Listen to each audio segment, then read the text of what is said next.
बृहस्पति asthma के गर्नुहुन्छ र के गर्नु हुँदैन त? यही 2083 साल आषाढ 32 गतेदेखि श्रावण 24 गतेसम्म बृहस्पति अस्त हुँदैछन्। श्रावण सोमबार व्रत बस्नुहुन्छ कि हुँदैन, मन्दिर जानुहुन्छ कि हुँदैन, घर सर्नुहुन्छ कि हुँदैन, ग्रह शान्ति गर्नुहुन्छ कि हुँदैन लगायत धेरैजनाले धेरै प्रश्न सोध्नु भएको छ। तपाईँहरू सबैको जिज्ञासा तपाईँहरू आफैले समाधान गर्न सक्ने गरी बुझाउने प्रयास गर्छु, ध्यान दिएर सुन्नुहोला। सर्वप्रथम बृहस्पति अस्त भनेको के हो त? सूर्य जस्तै अस्ताउने र उदाउने हो त? यो विषयमा बुझौँ। बृहस्पति अस्त भनेको सूर्य उदाएर अस्ताएको जस्तो हुने होइन। सौर्यमण्डलका कुनै पनि ग्रह आफ्नो कक्षमा घुम्ने क्रममा जब सूर्यको नजिक पुग्छन् तब सूर्यको तेजको कारण अरू ग्रहहरू निस्तेज र प्रभावहीन हुन पुग्छन्। यसै अवस्थालाई अस्त भनिन्छ। बृहस्पति मात्रै होइन, अरू ग्रहहरू पनि बेला बेलामा अस्त हुन्छन्। तर बृहस्पति र शुक्र अस्तको विशेष चर्चा हुने गर्छ, किनकि बृहस्पति देवगुरु हुन् भने शुक्र दैत्य गुरु हुन् र शुभ कार्यका प्रमुख कारक यी दुई ग्रहलाई मानिन्छ। बृहस्पति अर्थात् गुरु अस्तको बेला नयाँ कार्य किन गर्नु हुँदैन भनिन्छ? आखिर किन त भन्ने सवालमा सनातन संस्कारमा कुनै पनि ठुला कार्य गर्नको लागि त्रिबल शुद्धि हेरिन्छ। त्रिबल भन्नाले सूर्य बल, चन्द्र बल र गुरु बल हो। यी तीन मध्ये गुरु बल विवाह, व्रतबन्ध, गृह निर्माण लगायत नयाँ कर्म सम्बन्धी संस्कारका लागि सबैभन्दा अनिवार्य मानिन्छ। गुरु अस्त हुँदा गुरुको शक्ति निस्तेज हुने र पृथ्वीमा गुरुको अमृत दृष्टि नपर्ने भएकोले गुरु बल प्राप्त हुँदैन। जसरी विद्यालयमा गुरु अनुपस्थित हुँदा नयाँ पाठ पढ्न वा विशेष मार्गदर्शन लिन सकिँदैन, त्यसै गरी ब्रह्माण्डका गुरु बृहस्पति अस्त हुँदा गरिने नयाँ वा माङ्गलिक कार्यले पूर्णता वा शुभ फल प्राप्त गर्न सक्दैनन् भन्ने शास्त्रीय मान्यता रहेको छ।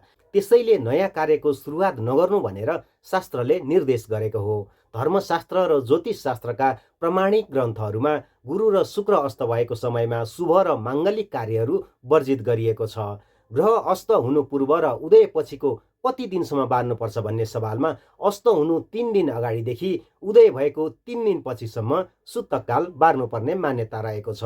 गुरु र शुक्र अस्तको बेला के गर्नु हुँदैन त भन्ने सवालमा शास्त्रमा यसो भनिएको छ, न मङ्गलानि प्रचरन्ति लोके नष्टे गुरौ वा भृगुजयथवापि याने वृत्तानि हि मङ्गलानि विनाशमायन्ति न संशयत्र भनिएको छ। अर्थात् जब गुरु शुक्र अस्त हुन्छन् तब पृथ्वी लोकमा कुनै पनि माङ्गलिक कार्य गर्नु हुँदैन।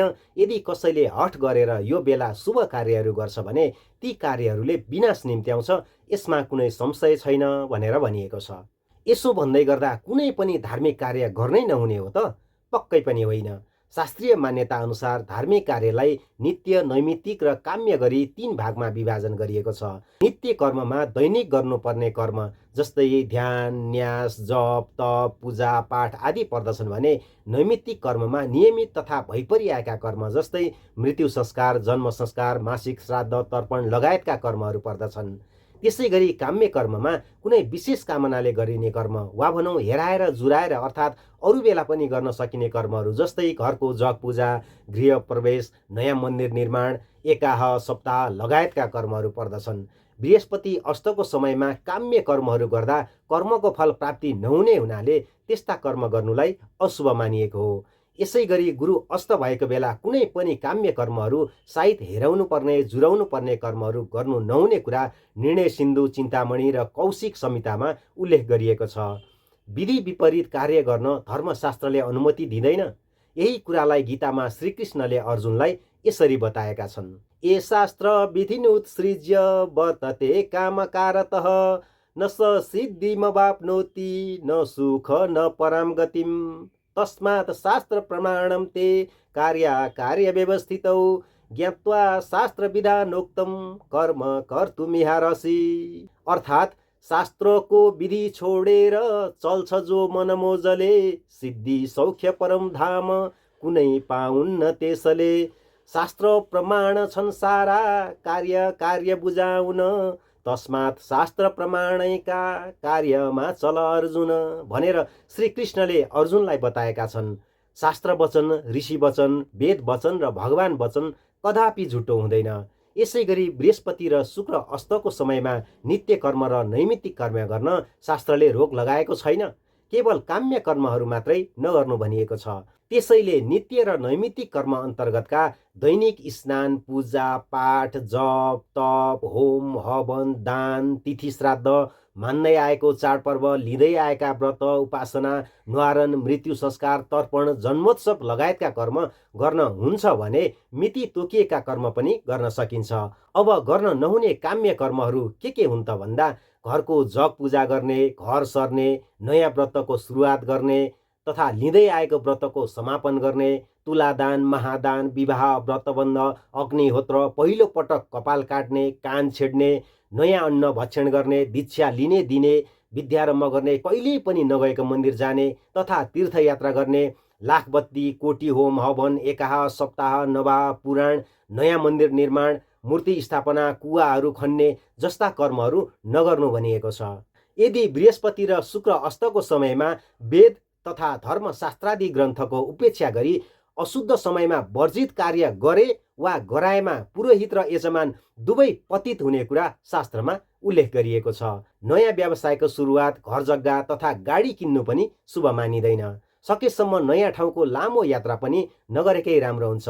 गर्भाधान पनि गर्नु हुँदैन। गुरु अस्तको बेला गर्भ बसेको सन्तान संस्कारी नहुने, जिद्दी स्वभाव हुने, कम बुद्धि हुने, भाग्यको साथ पाउन बढी सङ्घर्ष गर्नुपर्ने हुन्छ भन्ने मान्यता रहेको छ।